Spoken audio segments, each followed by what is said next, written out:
বলেছেন স্বতন্ত্র নির্বাচন করার পরিকল্পনা তার, কিন্তু আমরা যে শুনি যে তিনি ঢাকা 10 থেকে বিএনপির গ্রিন সিগন্যালে নির্বাচন করবেন বা বিএনপির হয়েই আসলে নির্বাচন করবেন, তাহলে এই যে ঢাকা 10-এ ব্যারিস্টার অসীম আর রবিউল ইসলাম রবি এতদিন ধরে বিএনপির জন্য এই যে কাঠখড় পোড়ালো, তাদের কাঠখড় পোড়ানো কি বৃথা?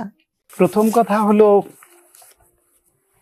রাজনীতি একটা কৌশলের খেলা। এই কৌশলের খেলার অংশ হিসেবে কখনো কখনো বিভিন্ন দলকে বিভিন্ন রকম সিদ্ধান্ত নিতে হয়। জামায়াত ইসলাম আর আওয়ামী লীগ কখনোই এক পাল্লায় ওঠার মতো না। মুক্তিযুদ্ধের প্রশ্নে কিন্তু তারা জোট হয়েছিল। বিএনপি জামায়াতও একসঙ্গে চলার কথা না, বিএনপির প্রতিষ্ঠাতা স্বাধীনতার আসিফের এটা এখনো আমরা কনফার্ম না, নিশ্চিত নই যে বিএনপি আসিফের জন্যই ওটা খালি রেখেছে কিনা, কিংবা বিএনপির সঙ্গে আসিফের আগাম কোনো আন্ডারস্ট্যান্ডিং হয়েছে কিনা।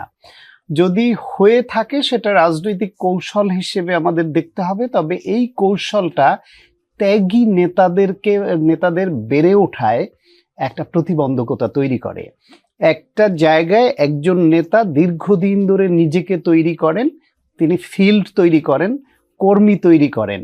সেখানে যদি এই নিশ্চয়তাটা বেশি মাত্রায় হয়ে যায় যে কোনো সময় এসে আমার এখানে অন্য একজন জুড়ে বসতে পারেন এবং দল আমার এতদিনের ত্যাগ তিতিক্ষা, আমার অর্থ ব্যয়, আমার সময়, মেধা, ঝুঁকি সমস্ত কিছুকে উপেক্ষা করে আরেকজনকে এখানে বসিয়ে দিবেন, জেল খাটা, নানান রকমের ত্যাগ তিতিক্ষা বলেছি, সেই ক্ষেত্রে তাদের মনে এই সন্দেহটা কাজ করে। ইভেন আমি এর আগে বিএনপির বিভিন্ন ফোরামে আলোচনা হলে একথাটাও বলতাম যে দীর্ঘমেয়াদী যে জামায়াতের সঙ্গে জোট চলেছে, সেইখানে দীর্ঘমেয়াদী জোট চললে যেই এলাকায় জামায়াতকে ছেড়ে দিত বিএনপি, ওইখানে কিন্তু বিএনপির নেতা তৈরি হতো না। কারণ নেতা তৈরি হতে হলে বাংলাদেশের যেই ধরনের রাজনীতি, তাকে প্রচুর অর্থ ব্যয় করতে হয়, ইনভেস্ট করতে হয়, সময় দিতে হয়, ঝুঁকি নিতে হয়। যদি তার মাথায় এটাই থাকে যে জামায়াতের বিএনপি দীর্ঘদিন জোট, এই আসন তো জামায়াতের নেতাকেই দিয়ে দিবে সমঝোতা হলে, তাহলে আমার এখানে এত খরচ করে ঝুঁকি নিলাম কি? ফলে বিএনপি ওইখানে গ্রোন আপ হয় না। ঠিক একইভাবে অন্য দলেও। ফলে এইটা রাজনীতির ওই দিক বিবেচনায় রাজনৈতিক গুণগত মান এবং নেতৃত্ব তৈরিতে একটা বাধা। কিন্তু শেষ বিচারে গিয়ে সব দল ক্ষমতায় যেতে চায় এবং ক্ষমতায় যাবার জন্য যেসব ইকুয়েশন আছে, অনেক কিছু জানেন আপনি। তাদের সহযাত্রী, সহযোদ্ধা, উপদেষ্টা আসিফ মাহমুদ সজীব ভুঁইয়া, তিনি ঢাকা থেকে স্বতন্ত্র নির্বাচন করতে চান, কিন্তু আমরা শুনতে পাই বিএনপির হয়ে নির্বাচন করতে পারেন তিনি। There is a possibility. তিনি কেন আপনাদের সাথে থাকছেন না? দুটি কারণ হতে পারে যদি বিশ্লেষণ করি। একটা হচ্ছে তিনি ক্ষমতার স্বাদ পেয়েছেন, তাই ক্ষমতায় যারা যেতে পারবেন তাদের সাথেই যাবেন, অথবা এনসিপি বিএনপির ঘরে একজন নিজেদের লোক রাখতে চায়, যেমনটা জামায়াত অন্য দলের মধ্যে হিডেন লোক রাখে, সেই রকম। কোনটা হতে পারে? আপনার বিশ্লেষণ কি বলে? আপনাকে ধন্যবাদ। রাজনীতি যেমন ভাই বলেছেন কৌশলের খেলা, রাজনীতি সময় জ্ঞান এবং মাত্রা জ্ঞানেরও একটা বিষয়। কখন কতটুকু বলবো, কতটুকু বলবো না, এবং তাতে কি ইমপ্লিকেশন দাঁড়ায়। ধরেন আজকে যদি উপদেষ্টা আসিফ মাহমুদ বলতেন যে আমি নির্বাচন করব এবং এনসিপি থেকে নির্বাচন করব, আজকে কিন্তু তোলপাড় হয়ে যেত টক শো গুলোতে। আপনি আমাকে একদম আজকে এখানে বিরাট একটা ইয়ে করতেন। তিনি বলেছেন যে আমি প্রাথমিকভাবে, উনি ওখান থেকে ভোটার হয়েছেন, এখান থেকে কিছু ইঙ্গিত, কিছু আমরা অনুমান করে নিতে পারি বা করা যাচ্ছে, সেই সুযোগটা আছে।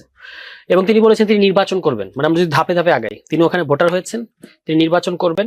এবং পরের কথাটা হচ্ছে, তিনি যেহেতু এখন উপদেষ্টা হিসেবে আছেন, আমার মনে হয় না যেটা শোভন আমি অমুক দল থেকে নির্বাচন করবো, এটা এখন তার সাথে মানে তার বলাটা সাজে না। যেটা ধরেন আমাদের অ্যাটর্নি জেনারেল অলরেডি তিনি শোডাউন দিচ্ছেন, এলাকায় নিয়মিত জনসংযোগ করছেন, এবং সেখানে তিনি এটা উনি পরিষ্কার বলেছেন যে আমি বিএনপি থেকে পদত্যাগ করে বিএনপি থেকে ইলেকশন করব।